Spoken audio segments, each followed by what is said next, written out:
It is 7 in the morning when my mother-in-law and I starting to prepare the things we have to bring for camping. It is my father-in-law's 68th birthday and he wanted to relive his scouting years. So as a token of appreciation and to celebrate his lifelong dedication to the country, we decided to throw a birthday bash at one of his most unforgettable scouting camps. And surprisingly, it is also the place where my mother in law and he met. In short, we will also reminisce about their first encounter and interaction. I am so excited because I know that this weekend getaway will surely be memorable. As we were piling up the things and pieces of baggage on the porch, I gazed my eyes to my father in law and husband, who were checking the car one last time, so I decided to hand them their snacks. Come and have a break. You need all the energy for the long road ahead, I told them. My husband Daniel smiled at me and rushed to take his cupcake. How lovely it is to have such a thoughtful wife. Thank you for this. My father in law Dexter took a sip of his lemonade as well, but his eyes were still fixated on the car's engine. How was it? I asked. This is just about being curious, but this is also about our safety. The camping site is a 4-hour drive from the city, and the road ahead is very bumpy, and there are many slopey ways. I just want us to have a safe trip. I have checked it on one of the best mechanics in town, and he said it is good to go. How reassured are you by his words? He is the best. My mother in law Anna butt in. My father in law looked at her and then at me. Yes, Anna is right. Charlie is a good lad, and he is skilled in engines for his age, so I trust the guy. Besides, why wouldn't I? There is never a mechanic who wishes for his client to have a car accident. I gulped. The idea of a possible car accident has come to my mind. Oh dear. I hope it doesn't happen. And it was the mom who suggested that the guy should be our mechanic. And we all know mom's taste. She always knows what's right. I looked at my mother in law and I saw her getting giddy by what she heard as she typed something on her phone for someone. Hmm, I wonder who that is. Dad is right. We should trust the guy. There is no need to be afraid, my love. My husband reassured me by giving me the warmest kiss on the forehead. I smiled at him and he did the same to me. What are we waiting for? Let's go! So with that, the whole bunch proceeded to put the bags in the car, and with no further ado, we headed to our destination. The first 2 hours of our road trip were fun and all about making memories. My husband was the one driving. I am so fortunate to have in laws that are very kind and warm to me, and I couldn't ask for more.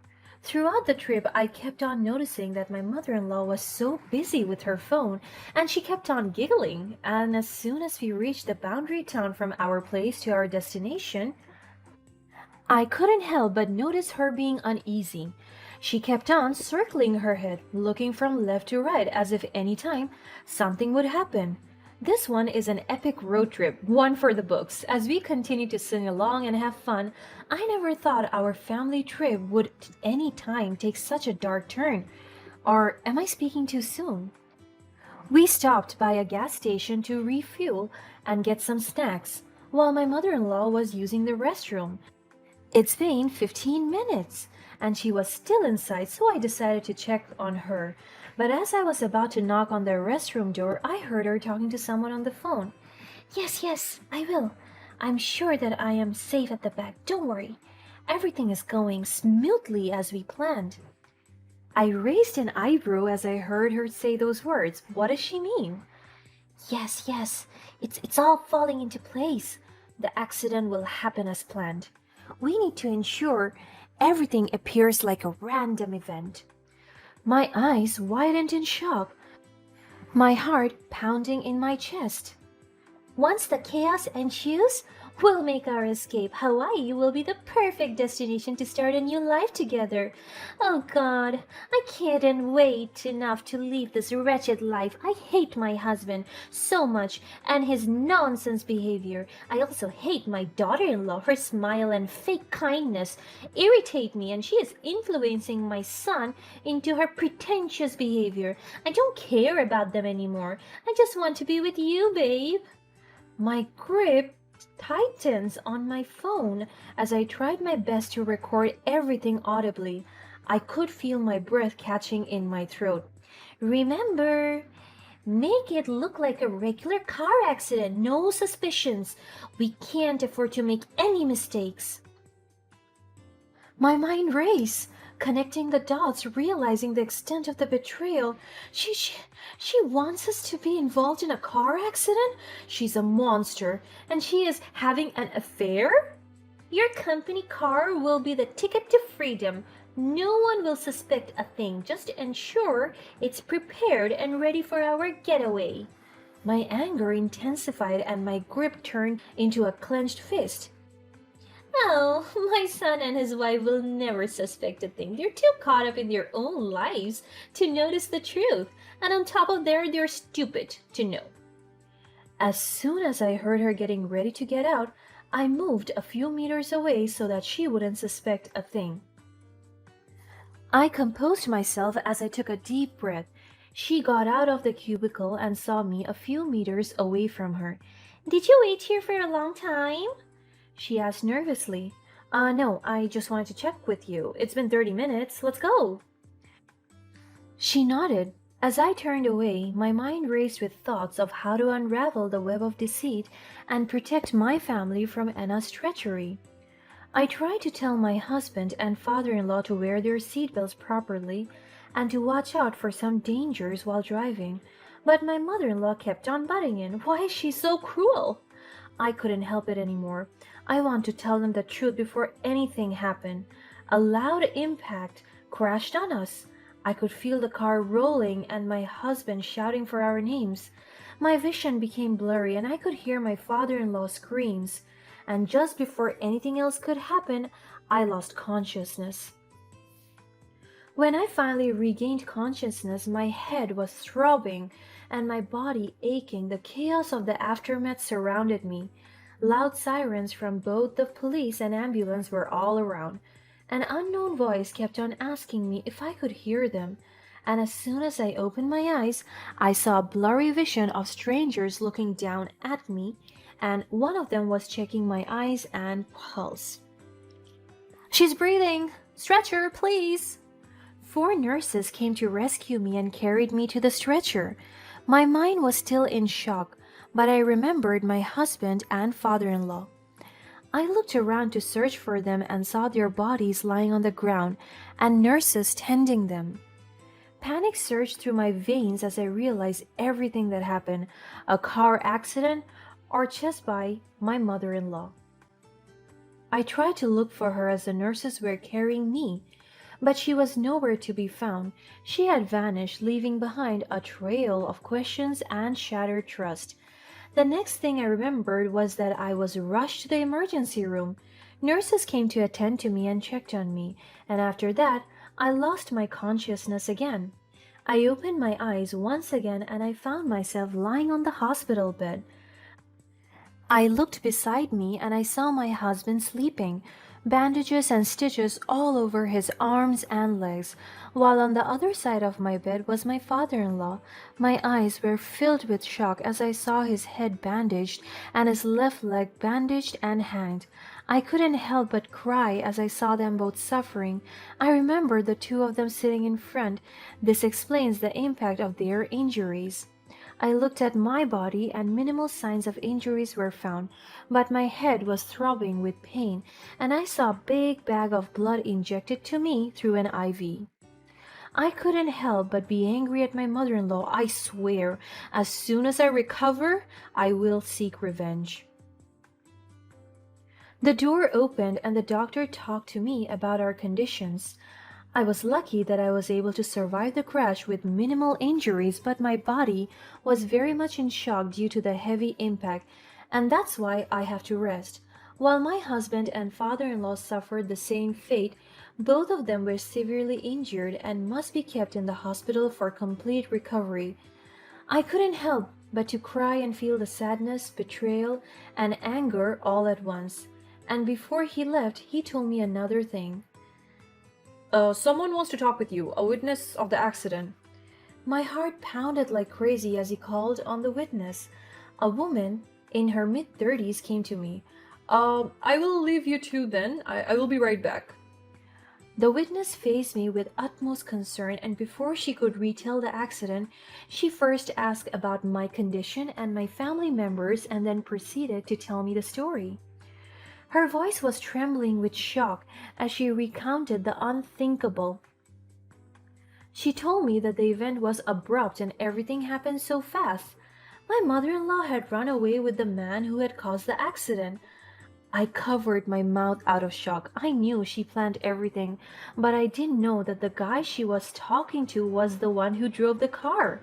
My mind couldn't comprehend it at first. How could this happen? The truth unfolded before my eyes, and it appeared that they were not only having an affair, but they had orchestrated the entire accident to run away. And they want us dead just to be together. The witness showed me a picture of the guy, and he was kind of familiar to me. Wait a minute. It was the guy from the mechanic shop, our car mechanic. This is impossible. He was so young, and he ran away with my mother-in-law? No way. I am so determined to find my mother-in-law and confront her. Her evilness must not go unpunished. And with that, I tried my best to have my full recovery. I was discharged from the hospital, but I still have to take care of my injured husband and father-in-law. I didn't reveal to them the truth because I don't want them to stress out, and they have already suffered enough. I will take revenge for them.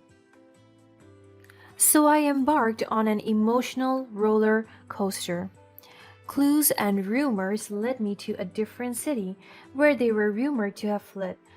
My heart raced with a mix of concerns for my mother-in-law's well-being and fury at her betrayal. I tried to ask several people that will lead me to where they were, but there was no chance to have a clue until I realized I could review the recording. Your company car will be the ticket to freedom. No one will suspect a thing. Just ensure it's prepared and ready for our getaway. By hearing those words, a glimmer of hope emerged. I visited the mechanic shop and I discovered that the young man with his full intention had used his company's car. It was a chance for justice to be served. With desperation fueling my resolve, I reached out to the company, laying bare the deceit and pleading for their assistance. The company owner was so furious, he was wondering where the car could have been, and also Ethan, the mechanic. And to my surprise, the company not only sympathized but extended their support wholeheartedly. They covered our medical expenses and offered to help track down my mother-in-law and the young man. They even enlisted legal aid to ensure that they face the consequences of their actions, both on us and their company. The company hired investigators, and with their resources, we closed in on their location. A daring plan took shape, allowing us to confront them and bring them to justice. The company owner wanted the operation to be smooth and unsuspecting, so we posed as car dealers, me and the company owner, and lured them with a false promise of winning a car. We wore a disguise costumes. As soon as we arrived at their location, I knocked on their front door, and my mother-in-law opened the door, her hair messy and her clothes just worn, and the young man followed behind her and wrapped his arms around her waist. The sight of it nearly threw me off. Congratulations! You have won our grand prize, a brand new car. A car? But we didn't enter any contest. I smiled at her as genuinely as I could. That's what makes it even more exciting. You have been randomly selected as our lucky winners. Anna looked around, checking if someone was with us, but she saw no one. Ethan, her lover, responded us. This seems too good to be true. Are you sure it's not a scam? Absolutely not. We are a reputable dealership, and this is our way of giving back to the community, I reassured them. My mother in law and her young man exchanged glances, their curiosity piqued. I tried my best to control my temper. I want to drag them so badly. The horrible things they did were flashing back in my mind. They have to be punished. My heart hurts every time I remember the faces of my husband and father in law, and it was supposed to be his birthday. He's already old and he doesn't deserve this kind of cruelty, while his wife is here living in sin. Well, if it's true, we could use a new car. She smiled flirtatiously at her lover. With composure, I led them towards the car. Step right this way, your prize awaits you outside. Anna and Ethan cautiously approached the car, their excitement mixed with a hint of apprehension. As they reached the vehicle and opened the doors, the lights in the warehouse suddenly illuminated as it revealed the two police officers. The other authorities arrived swiftly, ensuring they were apprehended. The weight of their betrayal and deceit had finally caught up with them. Justice was served. Surprise, Anna, it's time to face the consequences of your actions. As I said those words, I removed the disguise as well as the company owner. My mother-in-law panicked as she saw me. Ella, what is this? Please let us go. We didn't mean any harm. It was a mistake. You betrayed your family, Mrs. Anna? They trusted you, and you, Ethan? I have mistaken you for a skilled and decent man. You're nothing but a criminal and a thief. You will surely rot in jail for adultery, attempted murder, and theft. The company owner instructed the officer, and they arrested them swiftly. You are both under arrest for your involvement in the premeditated accident and subsequent crimes. You have no evidence. That is not true. I threw to the ground the transcription of the recording and his picture captured by the witness, as well as the injured photos of my husband and father-in-law. Let's see each other at court. Ella, I'm sorry. I never meant for things to end like this. My mother-in-law held the hem of my dress and kneeled. Have you lost your mind? You allowed a terrible thing to happen to us. Your son and husband were fighting for their lives. Even me, your daughter-in-law. You wanted us dead? Sorry, won't change the pain, damage, and trauma you've caused. You'll face the consequences of your actions. The police officers handcuffed my mother-in-law and her young man, leading them away while I watched them with a mix of relief and sorrow. I want to go back to my family and tell them that justice has been served. In the aftermath of the ordeal, my family faced the difficult task of healing. Forgiveness wasn't easy, but it was a necessary step towards reclaiming our lives. Slowly, we began to rebuild what was broken. The legal process ran its course, ensuring that Anna and Ethan faced the consequences of their actions. As soon as my father-in-law and husband recovered, we went to family therapy and I revealed to them everything. They couldn't believe it, but I assured them that justice has been served. Our family found solace in each other's support, determined to move forward and leave this painful chapter behind. Ultimately, this traumatic journey taught me the power of forgiveness and the strength of family bonds. I discovered that sometimes, even in the face of betrayal, redemption is possible, and though scars remain, we emerge stronger, united in our resilience and the unwavering love and loyalty we shared. With time, our family started the healing process. We leaned on one another, offering comfort and understanding amid our shared pain. My husband has fully recovered and stood by my side, his unwavering support and source of strength for me. Together, we nurtured my injured father-in-law back to health, ensuring he received the care and attention he needed. As the legal proceedings unfolded, we found solace in the knowledge that Anna and Ethan would face the consequences of their betrayal and will be convicted for several years. They were held accountable for their actions, not just for the physical harm they caused, but for the emotional devastation they inflicted upon our family. As the legal system worked its course, Anna and Ethan faced the full weight of their betrayal. The truth of their actions was laid bare, and justice prevailed. The courtroom served as a symbol of closure, a final chapter in this painful saga. With the legal battles behind us, our family turned towards the future. We embraced the opportunity to rebuild, to forge a stronger bond born from the fires of adversity. Each day became a step forward, a testament to our resilience and the unyielding love that defined our family. The scars remained, both physical and emotional, but they served as a reminder of our shared journey and the strength we discovered within ourselves. We vowed never to forget the lessons learned, to cherish the bonds we held dear, and to move forward with hope and a renewed sense of purpose. The betrayal of my mother-in-law and the subsequent pursuit of justice forever changed our lives. But amidst pain and turmoil, we found redemption and the power to rebuild.